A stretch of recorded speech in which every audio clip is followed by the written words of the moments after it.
All right, we are here. It's the day the Knicks fans have been waiting for since the regular season ended on Sunday. Tonight in Cleveland, the Knicks will square off with the Cavaliers in the first round of their Eastern Conference Series. There's still a lot to discuss as we approach tip-off. So let's talk some Knicks playoff hoops with one of the dope young journalists covering the Knicks. You see her work on the Knicks Wall. Candace Pedraza joins me now. Candace, how's it going?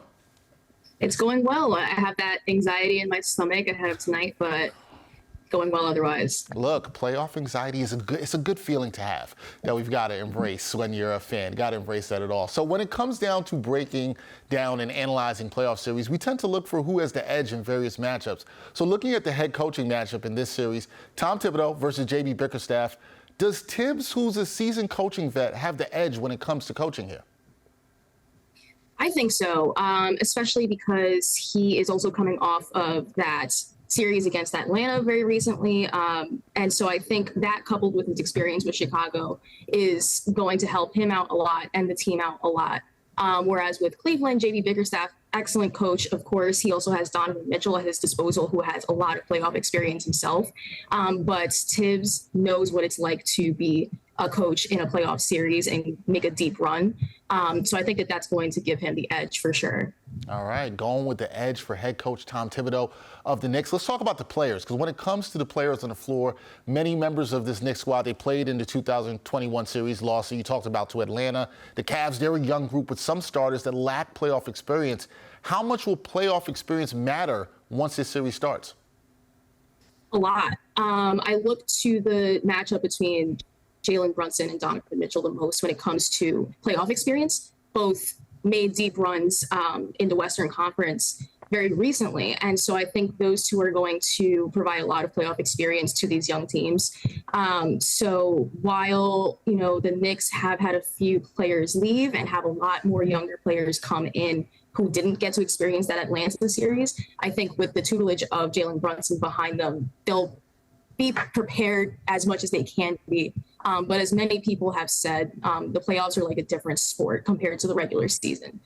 So I think that's just going to be great experience for both teams. But I do think that they're very evenly matched. And I think that's another reason why a lot of folks are looking to this series to be one of the best for round one. I think that both are so young that it's going to be a learning curve, I would say, for both as we look ahead to these next few games. Yeah, playoffs are definitely a learning curve, definitely a different animal. I want to talk about Julius Randle a little bit here because it was reported yesterday that he is targeting a return for game one. He's listed as questionable for tonight's game and plans to test his left ankle prior to game time.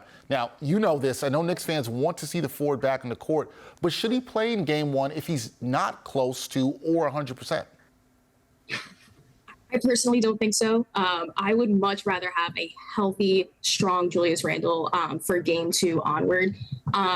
It's obviously important to start off with a win. I believe 75% of playoff teams that win game one go on to win the series. So I see the importance behind having your all-star forward on the floor, but I don't love the risk and the idea of risking his health for future series, since this team is definitely poised to be one that can make a push in the postseason and not just be eliminated immediately in the first round. I would much rather have him fully healthy as opposed to pushing his luck. The Knicks have such depth that I do think that they would be able to match up well against Cleveland, even without Julius Randle on the floor. That being said, he's incredible. He was incredible this season. He once again became the engine behind this team. So I do think that he would swing the series in the Knicks' favor, but at the same time, I would much rather have him 100%. So no, I don't think that he should play if he's not there. All right, looking at the long-term health there, long-term picture for this playoff series. Last thing, Candace, you just mentioned this. Every team, they want to win the first game of a 7-game series. How important is it for the Knicks to get this game one on the road in Cleveland? And do you think they can pull off the road upset here? Absolutely. I think that the Knicks are poised, like I said, to upset any team because they have that bench depth.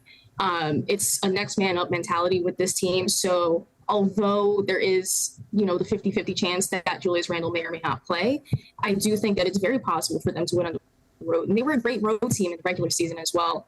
So I do think that it's very possible for them to pull off the upset. That being said, if they lose game one and then Randall comes back game two, I do think it's very possible to at least steal that one before heading back to the Garden for game three. So that being said, personally, in my unbiased opinion, I think that they could. I think that they could pull off the upset tonight. All right, there you go. Going with the Knicks, having a chance to pull off the upset in game one in Cleveland. That'll go down tonight. Series gets started. Knicks fans have been waiting for this. Check out the work of Candace Pedraza on the Knicks Wall. She does such a great job there. Candace, pleasure to do this with you. Thank you for the time. Appreciate it. Yeah, thank you so much. Happy to be here.